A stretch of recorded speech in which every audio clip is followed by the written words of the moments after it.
think that we can contribute on the less technical aspect of the hackathon and really contribute to like the creative, bigger picture kind of component of things, maybe like project designing, pitching, because we're the best communicators on campus, so we can really help with that. Of course. So we're really good with just making sure everything's in check, telling people what to do, and just really like keeping that structure within the environment, within the space.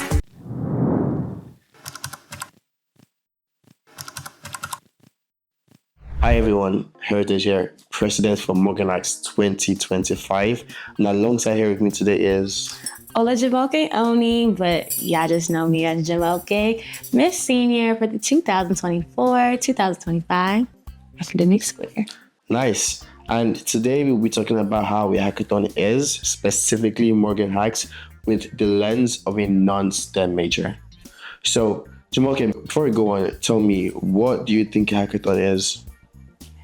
Isn't it when people come together to break into like technology and like really get into your database and like steal your information and like, no, I'm just kidding. Yeah, very, very close, Okay.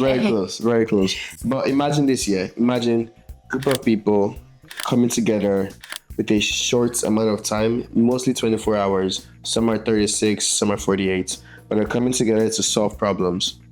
Okay, and when I say solve problems, I mean come up with a solution, of course, and take things from the conception to the implementation, and then even deployment sometimes. So it's like, imagine we're solving a problem and people are on board there, typing things out, drawing things out, planning things out, and even coding things out. And then at the end of the day, they come and they pitch that to judges, and the best team wins some money.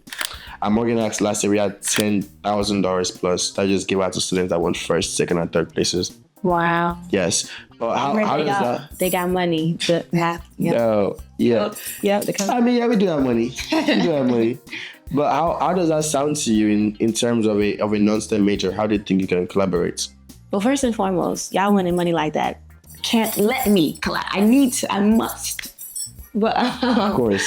I think it's super, super cool. I think that we can contribute on the less technical aspect of the hackathon and really contribute to like the creative, bigger picture kind of component of things, maybe like project designing, pitching, because we're the best communicators on campus, so we can really help with that. Of course, like I definitely see value in that. Like, aside having all these very big ideas, of course, the ideas are important.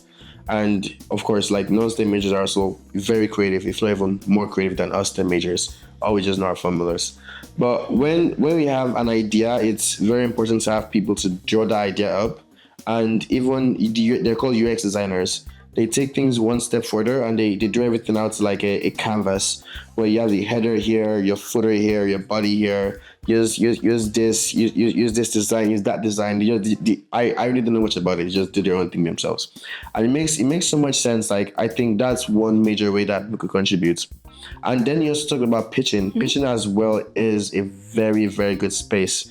It's like, once people come together and they build this project, it's like, if there is no way to communicate that to other people, then it's not a good work. Right. We need to see the clear vision before we get into like the nitty gritty with the coding and all that other stuff. Yeah, I do. Yeah, but like, don't you also think that non-STEM majors like yourself could also help become the project managers to like make sure people are on par? Yeah, because even within our major, collaboration is important. It's literally, it comes with the territory. So we're really good with just making sure everything's in check, telling people what to do, and just really like keeping that structure within the environment, within the space. I feel that. Like this one hackathon I was in last year. I had this. I think she was a bio major. She was quite STEM, but like she didn't have any experience writing code and things like that. She was like, "You do this, you do that, you make sure you've done this." I thought it was supposed to be done 2 hours ago. What's going on? Yeah, we can do that. And I can only imagine how easy it is for times to get away from you guys when it comes to working with projects like that. Yes, I tell every single person that I see that once you are in a hackathon, the first thing to do is pick out a project manager. They are the most important people because they will draw every single thing you have to do from the 0th hour to the 24th hour or 36th hour, or however long the hackathon is. They'll draw every single thing out and they'll keep every single person on track with what they're supposed to do. So they are really important. Yeah, I mean, if you're not the one actually like working on the element of the project, it only makes sense that like you contribute in that capacity. You're kind of like, you know, you just have that capacity to be able to do so. Of course. So I mean, of course, now we have our hackathons. We have free money, free food, free swag, free sponsors to come and interact with. So it's like, will you be at the hackathon on April 26th to the 27th at the Earl G Business School? Heritage, I'll be the first one there. All right, then. I guess I'll see you there. That $10,000 is waiting for you. And I'm gonna get it. It's everybody for themselves now. Yo, thank you so much for today. I guess I'll catch you later. Bye.